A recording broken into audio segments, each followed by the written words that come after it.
ہم اچھا ہونے یا بننے کے باوجود کسی نہ کسی کی کہانی میں برے ہوتے ہیں۔ لوگ ہماری زندگی کا ایک صفحہ پڑھ کر پوری کتاب خود ہی لکھ لیتے ہیں۔ زیادہ اچھا ہونا بھی غلط ہی ہوتا ہے، پتہ ہی نہیں چلتا کہ لوگ قدر کر رہے ہیں یا استعمال۔ اس دنیا میں سیدھی راہ پر چلنے کا ہر کسی کو موقع ملتا ہے، پھر جو کوئی اس راہ کو چھوڑتا ہے تو اس کا ذمہ دار وہ خود ہے، پھر بہکانے والا اسے چاہے کوئی بھی ہو۔ جو مقام شکوہ کا ہوتا ہے وہی مقام شکر کا بھی ہوتا ہے، لیکن ہم اس مقام پر شکوہ جلدی اور شکر دیر سے ادا کرتے ہیں۔ ہر بات میں خیر ڈھونڈا کریں اور الحمدللہ کہنے کی عادت اپنا لیں۔ اشفاق احمد۔ کچھ تکلیفیں ہمارا امتحان لینے نہیں بلکہ اپنے ساتھ جڑے لوگوں کی پہچان کروانے آتی ہیں۔ ہدایت اور ایمان کا راستہ قرآن سے ہو کر جاتا ہے، بغیر قرآن اگر تم ہدایت پانا چاہتے ہو تو یہ ناممکن بات ہے۔ ماضی میں کیے گئے گناہوں کو یاد کریں اور خاموشی کے ساتھ ان کی معافی مانگتے رہیں، ایسے ہی لوگوں میں اعلان نہ کرتے پھریں کہ میں بڑا گنہگار ہوں۔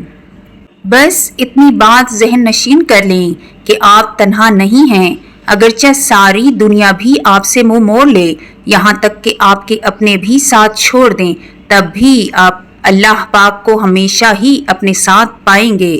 بانو قدسیہ۔ تنہا انسان کو بھی تنہا نہ سمجھنا، کیونکہ جو تنہا ہوتا ہے اس کے سب سے قریب اللہ ہوتا ہے۔ ہر پرندے کے پیچھے پورا ایک خاندان ہوتا ہے۔ شکار کرتے وقت اپنے ایک لقمے کے لیے ان بے زبانوں کا گھر ویران نہیں کرنا چاہیے۔ انسان کو سب سے زیادہ فخر اس قربانی پر ہوگا جو اس نے اللہ کی محبت حاصل کرنے کے لیے دی ہوگی، اور سب سے بڑا پچھتاوا اس بات پر ہوگا جو اس نے اللہ اور اس کے دین سے دوری میں گزارا ہوگا۔ کانچ پر پارا چڑھا دیں تو آئینہ بن جاتا ہے، اور کسی کو آئینہ دکھا دیں تو پارا چڑھ جاتا ہے۔ جب آپ کسی پر اندھا اعتبار کرتے ہیں تو وہ ثابت کر دیتے ہیں کہ آپ واقعی میں اندھے ہیں۔ کوشش کریں کہ نسلی لوگوں سے تعلق رکھیں، یہ ناراض بھی ہوں تو عزت اور کردار پہ بات نہیں کرتے۔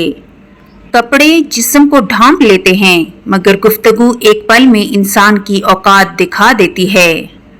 جس مستقبل کے لیے آپ پریشان ہیں ہو سکتا ہے اس مستقبل میں آپ ہو ہی نہ۔ اپنے لیے اور اپنوں کے لیے صرف رزق حلال ہی کا انتظام کریں، کہیں زندگی آسان بناتے بناتے موت نہ مشکل بن جائے۔ اگر اللہ نے آپ کو کسی کی مدد کے قابل بنایا ہے تو یہ آپ کا کمال نہیں بلکہ اللہ کی آپ پر رحمت اور خاص کرم ہے۔ آپ لوگوں کے لیے آسانی کریں، اللہ پاک آپ کے لیے آسانیاں فرمائے گا۔ اچھے رشتے گھڑی کی سوئیوں کی طرح ہوتے ہیں، ملتے ہیں کبھی کبھار لیکن ہمیشہ جڑے رہتے ہیں۔ معجزوں کی راہ تو اللہ آخری سانس تک کھلی رکھتا ہے، کیونکہ بے بس ہم ہیں، وہ تو پل میں نصیبوں کو بدل سکتا ہے۔ بے شک خود میں قابلیت پیدا کریں، دوسروں میں نقص نکال کر خود کو قابل ثابت مت کریں۔ برے انسان کی صحبت سے پرہیز کرو، کیونکہ وہ تلوار کی طرح ہے، دیکھنے میں خوبصورت اور اثر میں خطرناک۔ کسی کی خدمت میں پیش کیے جانے والے تحفوں میں سب سے بہترین تحفہ احترام ہے۔ انسان پتھر دل تب بنتا ہے جب اس کے احساسات اور محبت کو بار بار نیچا دکھا کر ٹھکرایا جاتا ہے۔ درخت جتنا اونچا ہوگا اتنا اس کا سایہ چھوٹا ہوگا، اس لیے اونچا بننے کے بجائے بڑا بننے کی کوشش کریں۔ ہاتھ چھوڑ دینے والے کی اپنی اذیت ہے اور ہاتھ چھڑوا لینے والے کی اپنی کہانی ہے، لیکن اس عمل میں محبت یتیم ہو جاتی ہے۔ اپنے معاملات سوچ سمجھ کر اور حوصلہ مندی سے حل کریں، کیونکہ کبھی کبھی تعلقات قصور سے نہیں ذہنی فطور سے بھی خراب ہو جاتے ہیں۔ مضبوط ترین ہوتے ہیں وہ رشتے جہاں عیب گنے نہیں بلکہ چھپائے جاتے ہیں۔ اور جب آپ اس زمین کو چھوڑیں گے تو آپ کی میراث وہ ساری محبت ہوگی جو آپ نے پیچھے چھوڑی ہے۔ اگر کسی شخص سے تعلق کٹ چکا ہو تو اس کے متعلق اپنی زبان بھی کاٹ دو۔ ایک امید ہے جو ہر روز مجھے جینے کا سہارا دیتی ہے کہ ایک دن اللہ میری دعائیں سن لے گا۔ بے شک کسی نے ماں سے سوال کیا کہ اگر آپ کے قدموں سے جنت لے لی جائے اور آپ سے کہا جائے کہ کچھ اور مانگ لو تو آپ خدا سے کیا مانگو گی؟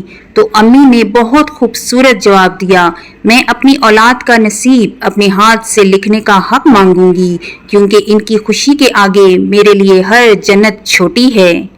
اگر لوگ آپ سے متاثر ہو رہے ہیں تو تکبر نہ کرو، شکر ادا کرو اپنے رب کا جس نے آپ کے عیب چھپا کر آپ کو لوگوں میں معزز بنا رکھا ہے۔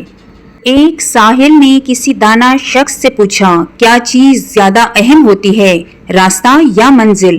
دانا شخص بولا، تمہارا ہم سفر۔ حاسد مزاج لوگ ان کتوں کی طرح ہوتے ہیں جو ہر اس سوار کا پیچھا کرتے ہیں جو ان سے تیز رفتار ہوتا ہے۔ ہمیشہ خود پر یقین رکھیں کہ آپ یہ کر سکتے ہیں۔ جتنا آپ خود پر یقین کریں گے اتنا ہی آپ کے لیے آگے راستہ خود بخود بنتا جائے گا۔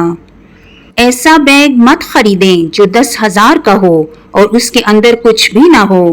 ایسا بیگ خریدو جو 1,000 کا ہو اور 9,000 روپے اس کے اندر ہوں۔ اپنا گھر اجاڑ کر اگر امیر دکھے تو کیا فائدہ؟ جن کو منزل کی فکر ہو وہ لذتیں دیکھ کر رکتے نہیں، اپنا سفر جاری رکھتے ہیں۔ پری ذات، ہم انسان ہر کسی کے لیے ایک نیا اور الگ زاویہ رکھتے ہیں۔ ہو سکتا ہے کسی کے لیے میں خود پسند اور مغرور ہوں اور کسی اور کے لیے میں اپنا اور مہربان ہوں۔ ہم سب کے لیے یکساں نہیں ہو سکتے۔ کبھی کبھی آپ کو اپنی سمت تبدیل کرنے کی بھی ضرورت ہوتی ہے۔ کئی دفعہ برداشت تمام مسائل کا حل نہیں ہوتی۔ حضرت علی علیہ السلام فرماتے ہیں، اپنے دن کا آغاز صدقہ دینے سے شروع کرو، اس دن تمہاری کوئی دعا رد نہیں کی جائے گی۔ غلط کو غلط کھل کر کہیں، کیونکہ تاریخ ٹکرانے والوں کی لکھی جاتی ہے، تلوے چاٹنے والوں کی نہیں۔ کچھ انسان بچھو طبیعت کے مالک ہوتے ہیں، آپ ان سے چاہیں جتنی مرضی نیکی کر لیں، آخر کار وہ ڈنگ ہی ماریں گے اور یہی ان کی فطرت ہوتی ہے۔ پرندے جب کھاتے ہیں ان کا سر جھک جاتا ہے اور جب پانی پیتے ہیں تو ان کی نگاہ آسمان پر اٹھ جاتی ہے۔ یہ عاجزی اور شکر گزاری کی خوبصورت مثال ہے۔ اللہ ہمیں عاجزی اور شکر گزاری عطا فرمائے، آمین۔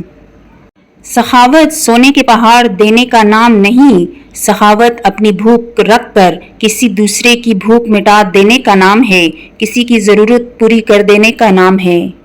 حکمران بدلنے سے نہیں، اعمال بدلنے سے حالات بدلتے ہیں۔ غصے کی مقدار بات چیت میں اتنی ہونی چاہیے جتنا آٹے میں نمک۔ تقدیر اسے کہتے ہیں جو انسان کو گھیر کر وہاں لے جاتی ہے جہاں وہ جانا نہیں چاہتا۔ حضرت علی علیہ السلام کا قول ہے کہ جس پر احسان کرو اس کے شر سے بچو، احسان کرو تو دیکھ کر کرو، کم ظرف ہوا تو نقصان ضرور پہنچائے گا۔